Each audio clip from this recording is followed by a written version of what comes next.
Good afternoon all. Let's take this thing apart. It's an Antminer Z9 Mini. So I'll start by removing the power supply. I'm actually driving it with one of these HP power supplies. This is the 460 watt unit. Now this is the baby Antminer. It's the smallest one Bitmain ever did. It's 300 watts, although actually I'm measuring it at about 260 watts.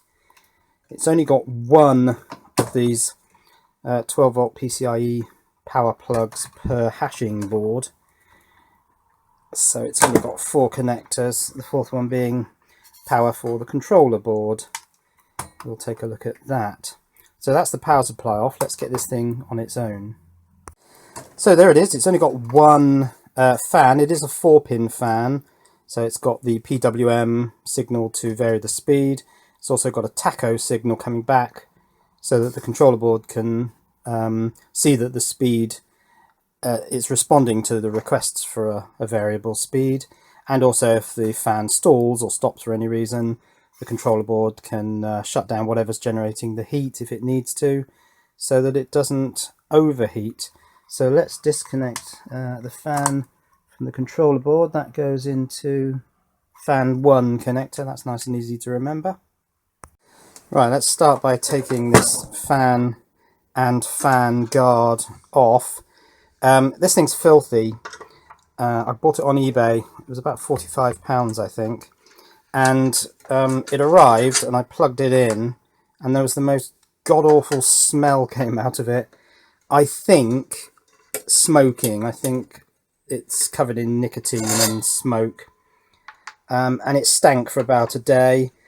But then it cleared out and it's alright now. It doesn't really smell. I'm just very sensitive to the smell of smoke because I've never smoked myself.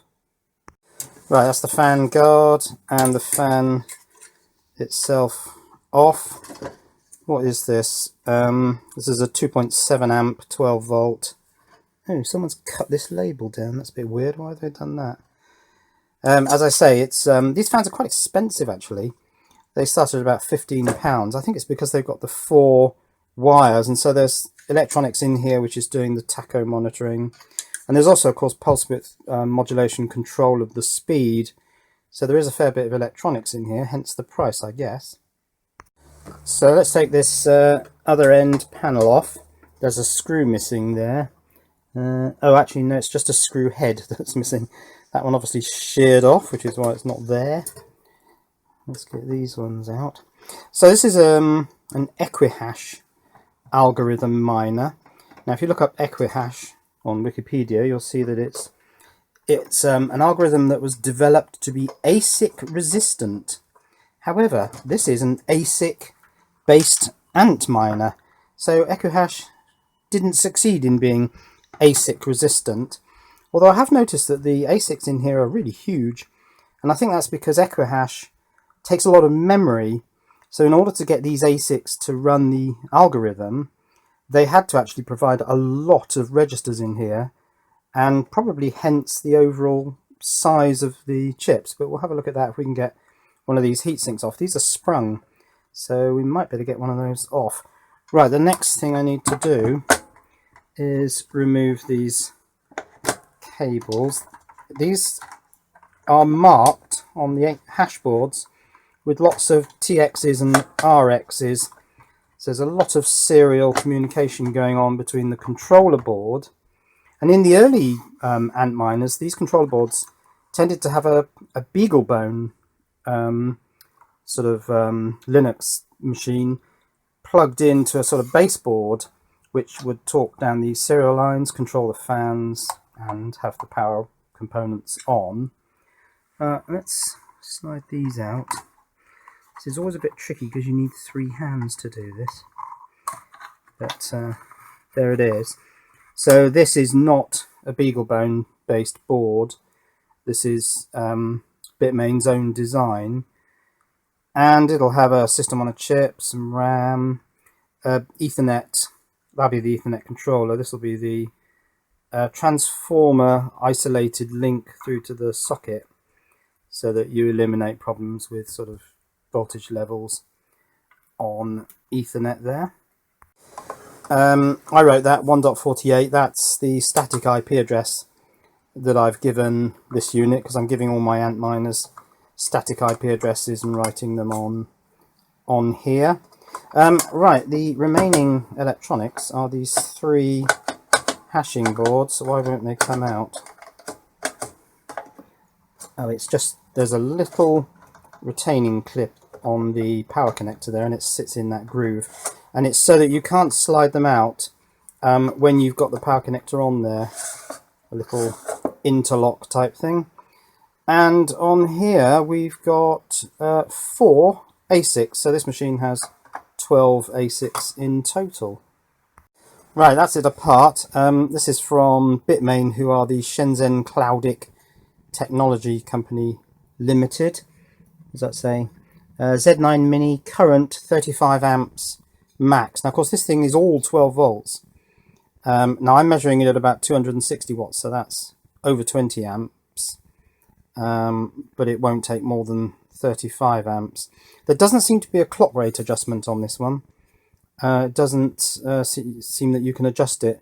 I can't remember what it runs at. It's something around 500 megahertz, but I can't quite remember. Real odd mix of hash boards here. One's got blue markings on the capacitors, one's got pink, and this one's got purple. This one's also got, most of these are spring-loaded plastic clips, so I could undo one and see if the heatsink will come off, but they're probably also bonded on with a sort of thermally transmissive paste which has gone dry, so it's acting as a glue.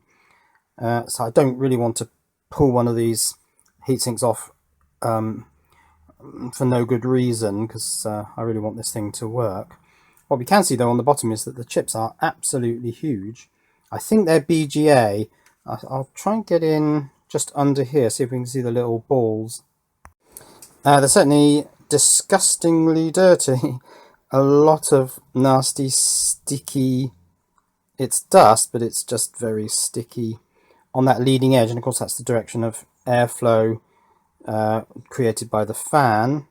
Yeah, I just want to see if I can see these, the edges of these BGAs. I'm going to have 3 hands for this. Yeah, I think I can just about pick them out there with this torch. Let's just try and bend that a bit. I think you can just about see the solder balls under the base of the ASIC there. Quite what the point is of these huge tables of fairly irrelevant capacitor numbers is, I don't know, unless these are all different values, but it does look like there might be 2 or 3 different values. Oh, there are some components fitted and some not fitted. Oh, in fact, are some of those diodes? In fact, are they diodes? I think I might need to go to double magnifying glass. No, they're capacitors. They're covered in muck. I'm trying to get the focus right. But they are just ceramic MLCC, multi-layer ceramic capacitors. And lots of them, but they're spaced. Oh, there's some fitted in the gaps, but not all of them. That's interesting. They just seem to have fitted some of the caps and not bothered with the whole lot. I don't know why. Right, I don't think these are bonded on, because I've undone the 4 plastic clips on this heatsink and it's come away. Oh, there is some heat compound on there, but it doesn't seem to have gone hard. That probably would be best off replaced, but I'm not sure whether I've got any heat compound, so it's not going to get replaced. This thing doesn't get very warm at all, actually. These things run pretty cool. The fan runs really quite slowly. It's quite quiet, this machine. But there's a closer look at one of the ASICs, and yeah, they're quite big. And there are some markings on it. I think you can just see the ER there of Antminer, and the number's 174 for the ASIC. I'll see if I can look this up actually and see if I can find what number ASIC that is. I mean, it's a Bitmain's own design of chip. Oh, there's a reflective view of it. so it doesn't really mean a lot, but I'll look it up anywho.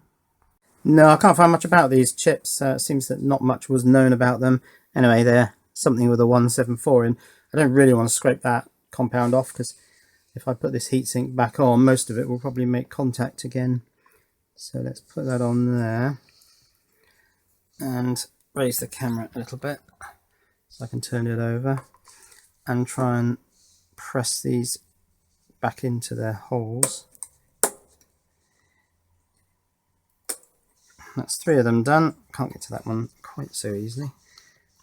Oh no, it's gone in. Yeah, I'm sure that's good enough. As long as the heatsink is pretty close to the ASIC, that should lift the heat off it quite well. Yeah, so there we are. We've got 12 ASICs across 3 boards. Now, I'm sure the question you really want to know is, does this machine make any money? Well, of course, all these old Antminers make a loss when you factor in the cost of electricity, and I'm assuming my electricity is about 15p per kilowatt hour. But let's go to ASIC miner value and just see what the numbers are for this particular machine. So here it is. It's the Bitmain Antminer Z9 Mini. They say it's a power consumption of 300 watts, but I'm measuring it at 260. So it doesn't use a lot of electricity. And in some ways, that's why I bought this, because I thought, well, that doesn't make much of a loss. Only 48 cents a day. I'll buy that. But of course, I didn't factor in the fact that it doesn't really burn a lot of electricity. 86 cents worth of electric a day. And at the moment, and it for some reason, the profitability dropped off. I mean, maybe there was a change to the difficulty of the Equihash algorithm around about mid-November, and now it only earns 38 cents a day. Now that's 24 hours running full tilt, 260 watts, and you'll make 38 cents. It's not a lot. Although, of course, if you earn 38 cents today and then the price of Bitcoin goes up, assume this doesn't mine Bitcoin, but you can go through a pool where you can have it converted, and your crypto of choice goes up, well then of course that's magnified by the ratio of how far it goes up. But yeah, it's not as near as profitable as it was back in mid-November. 38 cents a day. The electricity and the setting for that is right down the bottom. It's 12 cents per kilowatt hour. Now I'm being charged 15 pence per kilowatt hour, which is a lot more.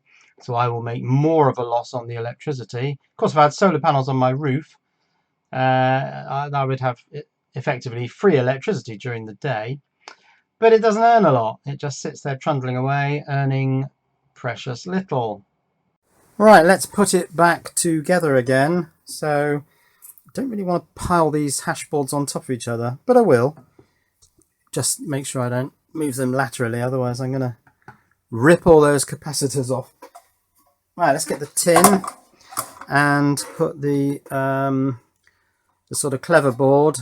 I did a strip down of an Antminer once before and went through what all these chips are, but it's system on a chip, some RAM and some flash, and the connectivity to the Ethernet. There's an SD card reader there for loading the program on, and then drivers. There's some power components and drivers for the TX and RX lines, and presumably some sort of switch for the fan there. I can't see the component that's doing that. Oh no, of course it's providing 12 volts directly off that socket for the fan, but the control is PWM, so of course that doesn't need to be particularly high current. Okay, let's slide this thing back in its groove. I don't think that went in the groove. I have found a way of holding these out, actually. Yeah, a bit of broken off cocktail stick. Shove one in there. Shove one in here. Other way, the fat end. And now I can slide this in without those clips getting in my way. Slide it in, release the springy clips. Right, that's in. So let's put the hash boards in. Once again, no lateral movement on that. Put that there. Slide in the first hash board. Here's the groove. There's the groove. And then there's just that little thing where that moulding on there doesn't quite push past the aluminium, so you just have to lift it, slide it over, and then it drops into place. Good, that's one hash board. Next hash board. Make sure these things don't foul. And the third hash board. Slide it in groove. And that's it. Plug in these comms cables so that the controller board can talk to the hashing boards. Send the hashing boards the computational puzzles that they have to solve. And the difficulty rates are now so high that you're competing with everyone else who's got an Equihash miner, and therefore you don't get much of the pie. Screw this guard back over this end. Which end was the fan? I presume it must be that end because of the shape of these cutouts. Yeah, that must be the fan. Yeah, it must be. Oh yeah, there's the sheared off screw, one of these screws there. So this is definitely for this side. So the fan must go the other side. Right, the airflow is obviously this way into the machine because all the dirt is there. There's an arrow there. So it must blow into the machine or suck into the machine. Let's put the guard on because these things can spin at quite a rate. And 2.7 amps. This has got a fair bit of power. And if you put your finger in when this doesn't actually run at full tilt. But if you put your hand in one of these things which is running at full tilt, probably take the end of your finger off. So the guard is well advised. Right, reconnect the fan connector. Oh, that's annoying. I've put the fan 90 degrees out of phase to where it should go. Is that still going to reach? Because if it is, I'm not going to move it because I can't be bothered. And it does seem to reach. So I think I'll just leave that running down to that corner. But that, yeah, that should be rotated 90 degrees so that the wire runs across here. But never mind, that'll work. So shall we power this up and see what kind of noise it makes? It's not too bad, this one. Right, we'll need a pazoo. So there's the pazoo. Let's put this one, which is slightly longer, onto the controller board. And then, as I say, it's only got one socket per hashing board because they're not massive high power hashing boards, these ones. 20 amps this thing draws, possibly a bit more. Let's call it 24. That's kind of 8 amps per hashing board, which is not too bad. Plug 3 of these in. And we're ready. Well, we're almost ready. I just need LAN on here. So here's a bit of Ethernet LAN. Plug that in there. Need to find my mains lead and power up the pazoo. Okay, on the PSU sort of edge connector board, there's a tiny little switch, so I'll just slide that over. That powers up the 5 volts, powers up the 12 volts. So I've now got 12 volts coming into controller board and the 3 hashing boards at a fair old rate of current. How's the... oh yeah, got some LAN communication going on. The lights have gone out, so it should do it.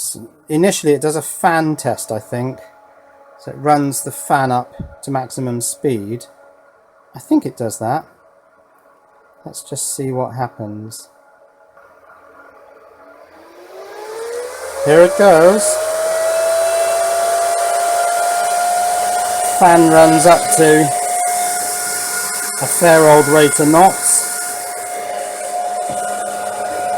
So I think the controller board is just making sure that the fan is capable of running fast, and it's probably measuring the tacho signal coming back from that, just so it knows that it's got a working fan.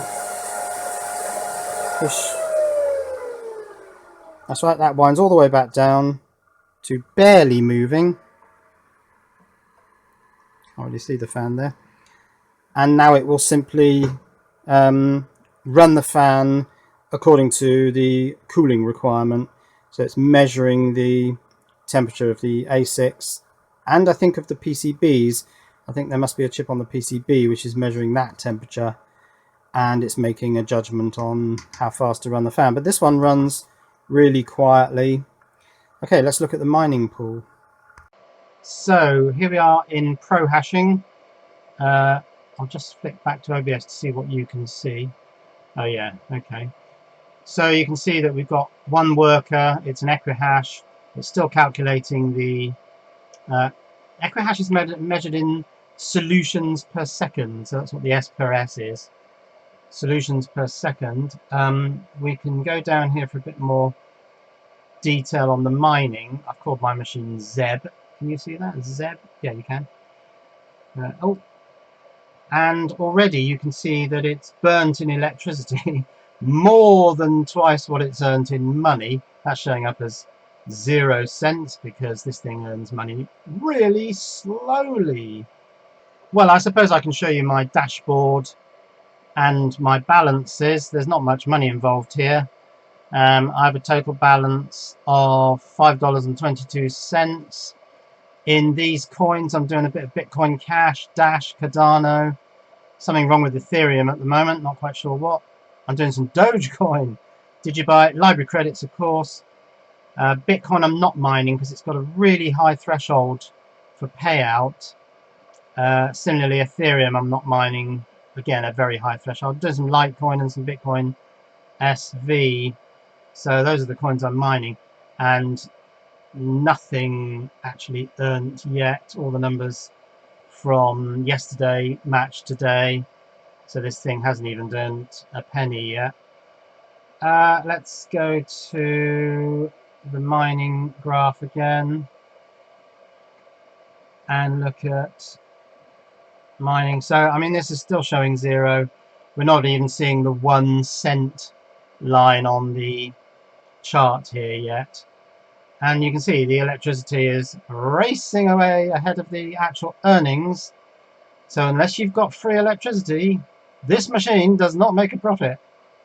So I thought I'd just show you the interface on the Antminer's controller. It's got a little web server on it. So I'm mining to pro hashing. I've also got an account at Slushpool, but when pro hashing is working, I don't use the Slushpool account. You can see that we've got 4 ASICs on 3 hashing boards. They're all running at 500 megahertz frequency.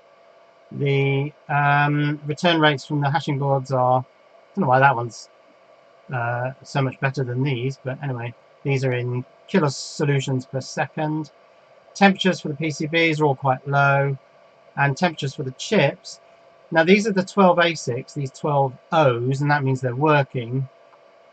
But the chip temperature doesn't really tell you the temperature per ASIC, so I don't quite know where it's getting that information, but the temperatures are all fairly modest there, and the thing's running at an overall rate of 10.8 kilosolutions per second. The machine is rated at 10k sols, so yeah, that's all working pretty well. Oh, and just one other thing, the fan speed is 2880, and it doesn't seem to be changing much, so it seems to have settled at that, and that's pretty slow. These fans run up to about, I don't know, 6,000 RPM, I think.